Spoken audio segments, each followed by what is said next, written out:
Hi everybody, this is Dave Strong from Schmitt Music again. And so far we've learned to take our saxophone out of the case, how to put it together, how to put the mouthpiece and the reed on it, how to hold it in our hands, and how to get those first notes out. And now I think we've got enough to start on our standard of excellence, book one. All right, so it should look like that, should have the red cover. And let's open it up and take a look here. Now, as a disclaimer, I'm going to have my music stand off to the side because I want you to be able to see what's going on with my hands and all that stuff when I'm playing.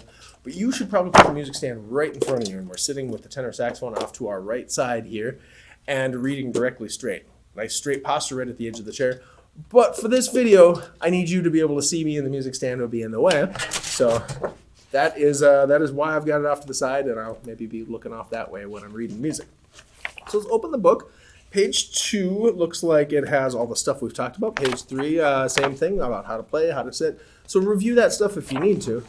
And when you feel like you've got it all set and you've read through it, let's move to page 4 for tenor saxophones only. So in this book, whenever you see those little yellow boxes, those are going to give you some handy tips and tricks and stuff about reading music. And then the green stuff is the music. So we look, it says treble clef because we're a treble clef instrument. We can talk about what that is another time or ask your teacher. And it says time signature is 4/4. So what you need to know about that right now is just we are going to count in groups of 4. 1, 2, 3, 4. 1, 2, 3, 4. And we want to keep a really steady beat, a really steady pulse. It makes music more interesting if there's a good beat to it, if there's a good pulse, and if it stays steady for the most part, unless you want to change tempo, of course. Next to that is a whole note. Now, a whole note is called a whole note because it takes up the whole measure, that whole 4 counts. So a whole note is going to be 4 counts, and we'll play it for ba. Right next to that is the whole rest. Looks like a little box hanging down from the measure. That means we rest for 4 beats, and what that means is we don't play, but we still count. So I'm going to be counting the rests out loud as we play, and I would suggest you do the same thing at first too. Later you'll just do it in your head, but you really want to make sure that you're not cheating the rest, and you're making the rests are just as important as the notes are to keep everything sounding musical and keep the group playing together. So let's take a look here. Take a look at number 1, busy B. Now we're going to learn our B note. So if you remember, put the hands on the saxophone. We skip this one and we move to this one, and our pointer finger is going to go right there. That's your B. Remember, your hand goes in this thumb hook on this side and sits on the thumb rest on this side. And then we roll our bottom lip over our bottom teeth. Top teeth go on the top of the mouthpiece. Put about that much of the mouthpiece in. Tighten up just until you get the reed vibrating when you're blowing through it. And if you get it right, sounds like that. So we're going to play 4 beats of B, 4 beats of rest, and so on. Here we go. 1, 2, ready, play. Rest. 2, 3, 4. Rest. 2, 3, 4. Rest. 2, 3, 4. Rest. 2, 3, 4. And we're done. And at the end of that, you see how there's 2 lines instead of just the line that's separating every 4 beats. That's called a double bar. The second bar is a little thicker, and that means that's the end of the piece. So number 2, let's move on to that, the A train. And remember, when I'm having my hand position here, I'm basically make the letter C and then turn it this way. So C there, and act like I'm holding a hot cup of hot chocolate, and I don't want to spill it. So I don't want to hold it like this. I don't want to hold it like this, right like that and there. And that'll mean when I'm holding my saxophone that I'm not accidentally hitting some of these other keys, so that keeps my hand out of the way. And same thing with this hand, letter C, and then right like that, and right into the thumb rest. So, yeah, right like that. And that lets me do all the things I'm supposed to be doing, but not hit any accidental other keys. So that's our B. For our A, we're going to skip this little tiny one here and move down to there with our middle finger. So that's B, that's A.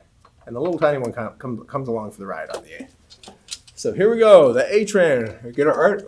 Your A sounds like this. So that's how the A sounds. Let's give it a shot. 1, 2, ready, play. 1, 2, 3, 4. 1, 2, 3, 4.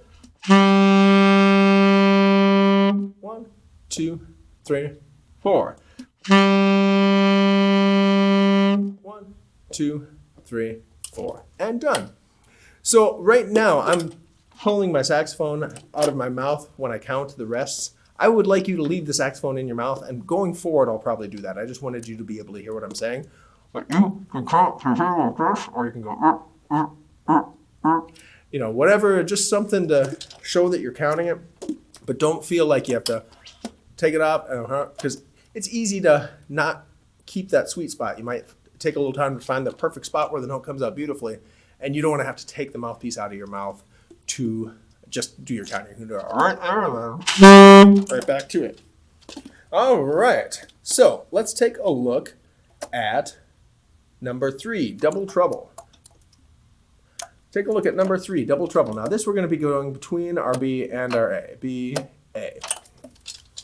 But no new notes. Here we go. 1, 2. Oh, before I start, if you need to write in the note names for now, definitely do that. Probably use pencil though, so you can take it out later if you want. But you can always write in notes until you can remember them right off the top of your head. Here we go. Number 3, double trouble. 1, 2, ready, play. Rest. 2, 3, 4. Rest. 2, 3, 4. Rest. 2, 3, 4.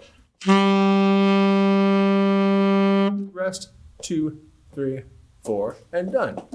Great. So if that went well, move on to the next one. With any of these though, if you need to back up and do another one, or if you need to pause and practice a little bit and then try it again, absolutely do. We're moving through them just because I know this is a video, so you can always pause and you can always replay stuff.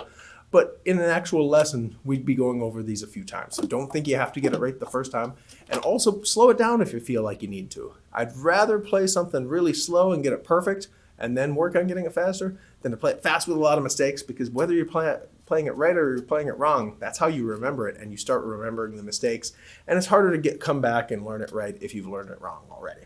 Okay, so number 4, gee whiz. Our G here is if we add our A, our B, and the ring finger goes on this third pearl right there. So B, A, G. And if you get it right, sounds like that.